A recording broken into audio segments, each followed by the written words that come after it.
চলো আজ শুক্তোর রেসিপি দেখে নিই। ফার্স্টেই উচ্ছে আর বড়ি ভেজে তুলে রাখবে, তারপরে সমস্ত রকম সবজি আলু, বেগুন, রাঙালু, ডাঁটা, সিম, গাজর সমস্ত কিছু ভালো করে আলাদা আলাদা ভেজে তুলে রাখবে। তারপর কড়াতে তেল দিয়ে ওই সবজিগুলো অ্যাড করে দেবে। তারপর জিরে, ধনে, সর্ষে, রাঁধুনি, পোস্ত সমস্ত কিছুর একটা পেস্ট বানিয়ে ওটা কড়ার মধ্যে দিয়ে একটু হলুদ দিয়ে মশলা কষে গেলে তার মধ্যে জল দেবে। জল দেওয়ার পরে নুন অ্যাড করে সবজি অর্ধেক সিদ্ধ হলে তার মধ্যে আগের থেকে ভেজে রাখা বড়ি এবং উচ্ছে দিয়ে দেবে।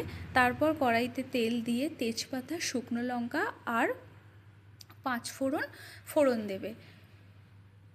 ফোড়নটা ভালো করে হয়ে যাওয়ার পরে তোমরা যে সবজিটা সেদ্ধ করে রেখেছিলে ওটা কড়াইতে দিয়ে দেবে। দেওয়ার পরে সবজিটা একটু ভালো করে ফুটে উঠলে আমি কি করেছিলাম, আগের থেকে একটু দুধ চিনি দিয়ে ফুটিয়ে রেখেছিলাম, সেটা অ্যাড করে দিয়েছি। একটু ভালো করে ফুটিয়ে কড়াইয়ের ঢাকনা খুলে তার মধ্যে ঘি আর গরম মশলা দিয়ে আরও একটু ভালো করে ফুটিয়ে কড়ার মধ্যে 10 মিনিট রেখে দেবে। তার ফলে স্বাদ ও গন্ধ দুটোই ভালো হবে।